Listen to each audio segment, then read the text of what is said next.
Assalamualaikum warahmatullahi wabarakatuh. Perkenalkan, nama saya Wadewi Yan Lestari, NIM saya 17650 Di sini saya akan mereview tentang materi manajemen proyek IT tentang proposal. Pendahuluan, sebuah proposal mempunyai 3 kegunaan, yaitu 1. Berisi perkiraan tim proyek mulai dari biaya proyek sampai dengan tanggal pengiriman proyek. 2. Untuk proyek eksternal, dokumen hukum formal menunjukkan outline tim proyek untuk memberikan pelayanan yang diperlukan. 3. Sebagai alat penjualan, proposal yang berisi usulan proyek akan dijual untuk mendapatkan keuntungan. Kesalahan utama pada proposal dapat disebabkan 2 hal. 1. Tidak menawar, yang mana seharusnya bisa ditawar. 2. Ada tawaran, tetapi hilang dalam kompetisi.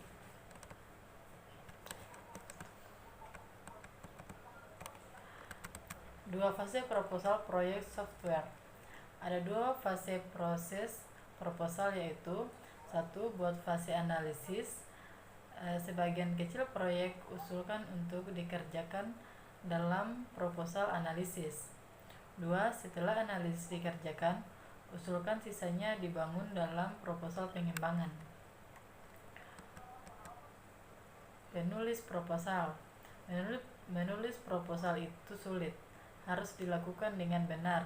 Selain dapat merusak reputasi, Anda dapat mengubah masa depan bisnis Anda dengan klien. Garis besar proposal 1. Cukupan surat. Sebuah surat yang ditujukan kepada pengambil keputusan, ditandatangani oleh manajemen proyek. Jika diwakili oleh seorang akuntan, maka akuntan tersebut dapat menandatangani surat ini bersama klien yang lain. Bentuk dimulai dengan teks pendahuluan seperti thank you. Paragraf berikutnya memberikan penjelasan yang mudah dari sistem. 3. Paragraf berikutnya jelaskan yang merupakan proposal analisis atau proposal pengembangan.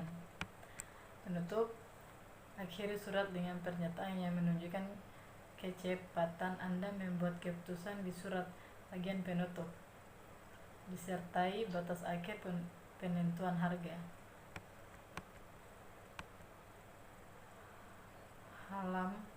Halaman judul.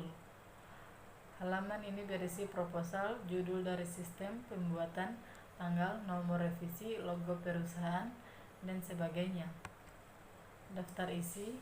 Bila klien Anda tidak terbiasa dengan format proposal Anda, beri penjelasan dari kegunaan setiap bagian. 4. Ruang lingkup. Lihat paragraf yang menjelaskan hal tersebut pada bagian ini langsung dari rekrutmen dokumen.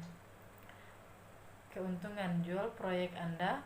Buktikan bagaimana perencanaan Anda, kontrol, dan 7 fase metodologi. Keuangan, buat harga total dan tanggal pengiriman. Rencana, gambarkan langkah-langkah rencana Anda untuk membangun proyek.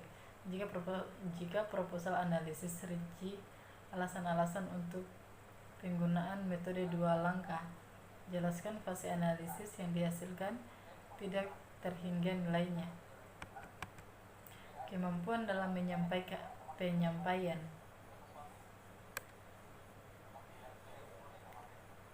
Daftar user yang akan merinci. 1. Hardware, sistem operasi, paket software. Buat daftar secara rinci. Keadaan bagaimana yang Anda pilih, salah satu fungsi, kapasitas, dan tanggal pengiriman. Custom software, sama seperti di atas. Jaminan, berapa lama setelah pengiriman dan bagaimana Anda akan memberikan dukungan. Dokumen, daftar manual, user, operator, manager, maintenance, dengan penjelasan singkat dari pembaca.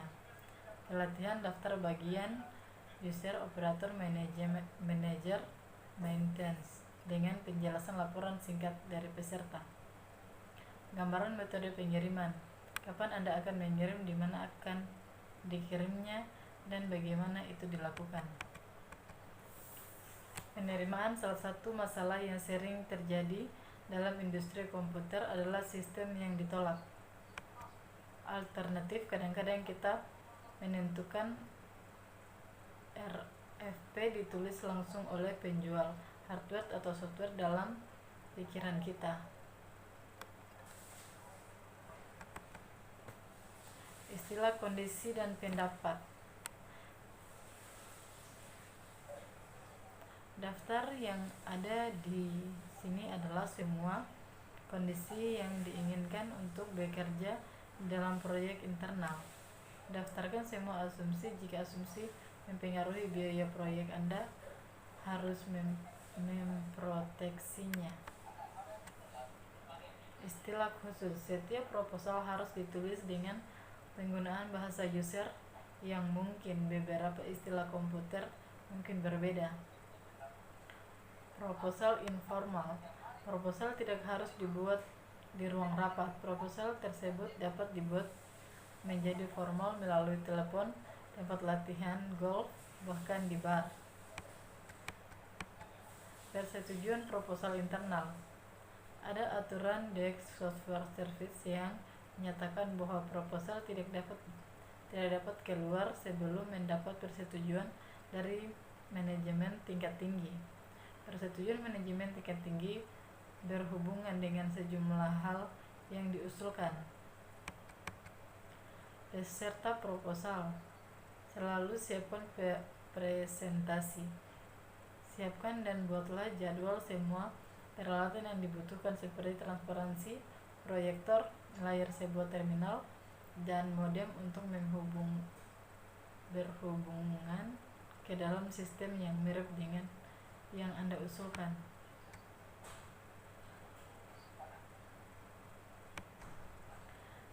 Kesimpulan untuk proposal. Penulis proposal mempresentasikannya merupakan sebuah seni. Anda mungkin beruntung dan tidak harus membuat proposal. Jangan membuat proposal asal jadi. Utamakan kualitas bukan kuantitas. Jangan janjikan sesuatu yang tidak diminta oleh klien. Rencanakan memberi solusi untuk semua masalah. Dan akhirnya, untuk sebuah proyek eksternal, sebuah proposal adalah kumpulan dokumen yang sah. Hal ini seharusnya dibuat sebaik mungkin, seperti untuk proyek di dalam yang dengan resmi dibuat seperti jika melakukan kontrak eksternal.